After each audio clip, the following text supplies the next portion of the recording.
আসসালামু আলাইকুম। Rexona cooking and ভ্লগে আপনাদের সবাইকে স্বাগত। আজকে আমি চলে এসেছি একটি দারুণ একটা ডেজার্ট নিয়ে। যেহেতু প্রচণ্ড গরম, এখন মন চায় কিছু ঠান্ডা খাবার খাওয়ার, তো তারই আজকে আমি আয়োজন করেছি ভীষণই সহজ একটি রেসিপি, খেতে কিন্তু দুর্দান্ত। দেখতেই পাচ্ছেন কতটা সুন্দর, কেউ বুঝতে পারবে না এটা দুধ আর ডিম দিয়ে তৈরি। ভীষণ মজার এই রেসিপিটি, দেখুন প্রতিটা বাইট এত ভালো হবে। তাহলে কথা না বাড়িয়ে দেরি না করে শুরু করা যাক আজকের ডেজার্ট। ভীষণ মজাদার একটি ডেজার্ট, জান প্রাণ ঠান্ডা হয়ে যাবে। এই প্রচণ্ড গরমে মন চায় শুধু ঠান্ডা কোনো খাবার খায়। এই ডেজার্টটি বানানোর জন্য আমি এখানে একটি ননস্টিক কড়াইয়ে 500 ml লিকুইড দুধ বসিয়ে দিয়েছি। এটা আমি নিয়েছি টোন্ড মিল্ক। এখানে ফুল ফ্যাট মিল্কটা অ্যাভেলেবেল নয় আমাদের এখানে, তার জন্য আমাকে বেশিরভাগ ডেজার্ট টোন্ড মিল্ক দিয়ে কিন্তু করতে হয়। তো সব প্রথমে কি করব, এই দুধটাকে আমি প্রথমে ভালোভাবে ফুটিয়ে একটু জাল দিয়ে একটু কমিয়ে নেব দুধটাকে, জাল দিয়ে দিয়ে মানে জাস্ট একটু ঘন করে নেব। আপনাদের কাছে যদি ফুল ফ্যাট মিল্ক পাওয়া যায় অবশ্যই আপনারা সেটা ব্যবহার করবেন, আরও রেজাল্ট কিন্তু ভালো হবে। বা যদি কোনো রকম লিকুইড দুধ না থাকে তাহলে কিন্তু পাউডার দুধ বা গুঁড়ো দুধ দিয়েও কিন্তু রেজাল্টটি করা যাবে।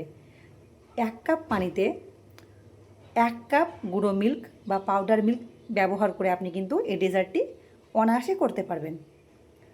তাহলে অপেক্ষা করব এই দুধটি ফুটে আসে, দেখুন গরম হতে লেগেছে দুধটা। তাহলে আমি বেশ কিছুটা জাল দিয়ে কমিয়ে নেব দুধটাকে, মানে ঘন করে নেব। এবার আমি গ্যাসের ফ্লেমটা একদম লোতে করে দিয়েছি। তারপর এখানে দিয়ে দিব 1/2 কাপ, এর একটু কম আছে চিনিটা, দেখে বুঝতে পারছেন আপনারা। মিষ্টির জন্য আমি চিনিটা দিয়ে দিলাম। যেহেতু এই দুধটা আমি যদি মাপি এই কাপে কিন্তু 2 কাপ হবে, তার জন্য 1/2 কাপের একটু কম দিলাম।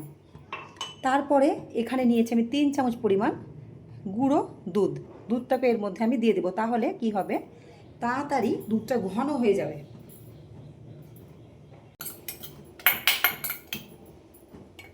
ভালোভাবে মিশিয়ে নেব। আর এখানে দিয়ে দিলাম আমি একটু করে জাফরান বা কেশর। কেশরটা দিলে কি হবে, কালারটা কিন্তু ভীষণই ভালো আসবে এবং একটা ফ্লেভার আসবে।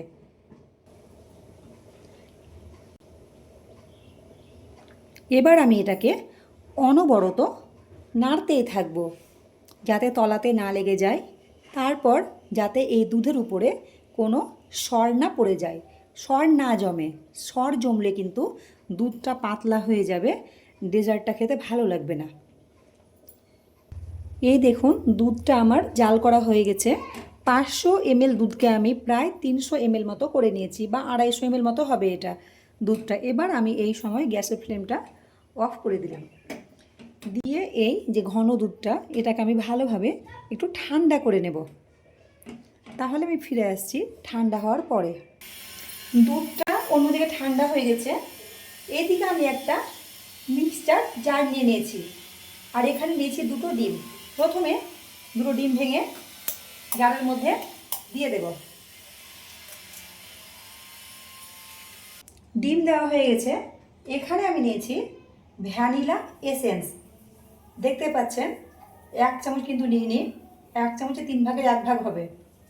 ফ্লেভারটা ভীষণই ভালো আসবে। ডিমে যে আষ্টে একটা গন্ধ থাকে সেটা কিন্তু একদমই এই ফ্লেভারটা দেওয়ার জন্য কিন্তু হবে না। দিয়ে দিলাম ভ্যানিলা এসেন্স। তারপরে এখানে নিয়েছি 2 চামচ পরিমাণ চিনি।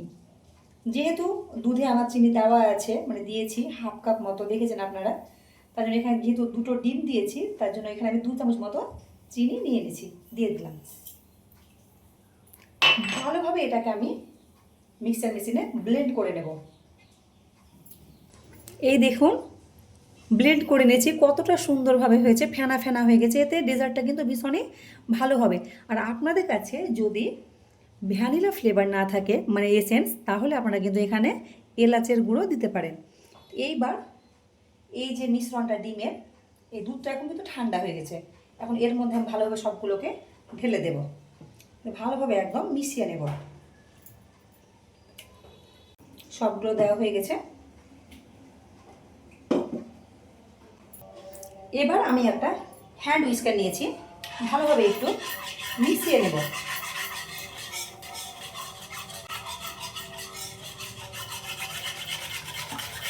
এইভাবে একটু মিশিয়ে নেব ভালোভাবে।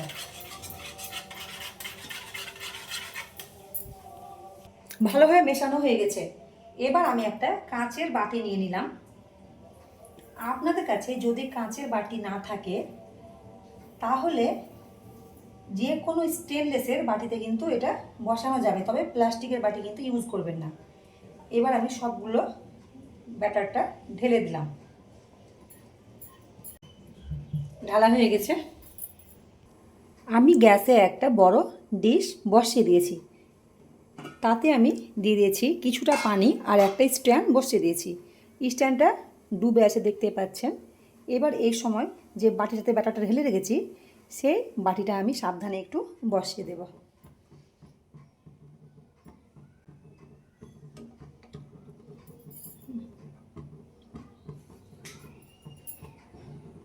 বাটিটা আমার সাবধানে বসানো হয়ে গেছে।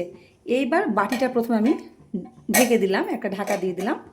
তারপরে যে ঢাকাটা ডিশের সেই ঢাকাটাও আমি কিন্তু দিয়ে দিলাম।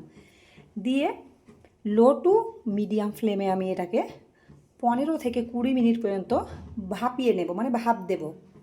আমি তাহলে ফিরে আসছি 15 থেকে 20 মিনিট পরে। মিনিট পরে আমি ফিরে এলাম। এবার প্রথমে উপরের ঢাকাটাকে তুলে নেব। এবার যে ভেতরে যে ঢাকাটা সেটাকে আমি চিমটের মাধ্যমে ভালোভাবে তুলে নেব। এই দেখুন কতটা সুন্দর লাগছে দেখতে। তবে আমি ভেতরটা চেক করিনি একবারও। আমি একটা চাকু নিয়ে নিয়েছি, একটু চেক করব। দেখুন একদম কিন্তু ক্লিন বেরিয়ে এলো চাকুটা, তার মানে এটা আমার ভালোভাবে হয়ে গেছে। গ্যাসের ফ্লেমটা আমি অফ করে দিলাম। বাটিটাকে আমি সাবধানে তুলে নেব, তারপরে এটাকে নর্মাল টেম্পারেচারে কিন্তু নিয়ে আসবো, মানে ঠান্ডা করে নেব। এই দেখুন আমি নামিয়ে নিয়েছি সাবধানে। এবার আমি অপেক্ষা করব রুম টেম্পারেচারে আসার জন্য। তারপরে কিন্তু এটা ঠান্ডা ঠান্ডা কিন্তু সার্ভ করতে হবে। তারপরে আমি আধ ঘন্টার জন্য কিন্তু এটাকে ফ্রিজে ভরে দেবো। ঠান্ডা খেতে ভীষণই ভালো লাগে এই ডেজার্টটা। তাহলে প্রথমে আমি এটাকে নর্মাল টেম্পারেচারে রাখার পরে আধ ঘন্টার জন্য ফ্রিজে রাখবো। তাহলে আমি ফিরে আসবো ফ্রিজ থেকে বের করার পরে। আধ ঘন্টা পরে আমি ফিরে এলাম। ফ্রিজ থেকে আমি বের করে নিয়েছি। দেখুন কতটা সুন্দরভাবে কিন্তু জমে গেছে একদম। কতটা সুন্দর হয়েছে ডেজার্টটা। তাহলে আমি একটু কেটে দেখাচ্ছি। এই দেখুন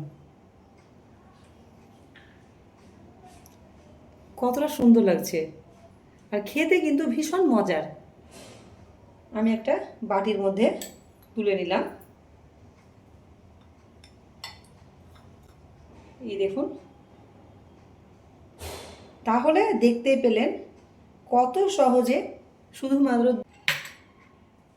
দুধ আর ডিম দিয়ে কত সহজে একটি মজার রেসিপি বা ডেজার্ট তৈরি হয়ে গেল। আর যেহেতু প্রচণ্ড গরমের দিন ভীষণ কিন্তু ভালো লাগবে এই ডেজার্টটি খেতে। তাহলে আজকে আমার এই ভিডিও আপনাদের কেমন লাগলো অবশ্যই কিন্তু জানাবেন। নতুন নতুন রান্নার ভিডিও পেতে গেলে আমার চ্যানেলটিকে অবশ্যই সাবস্ক্রাইব করে পাশে থাকবেন। তাহলে সবাই ভালো থাকবেন, সুস্থ থাকবেন। আবার দেখা হবে, কথা হবে পরের ভিডিওতে।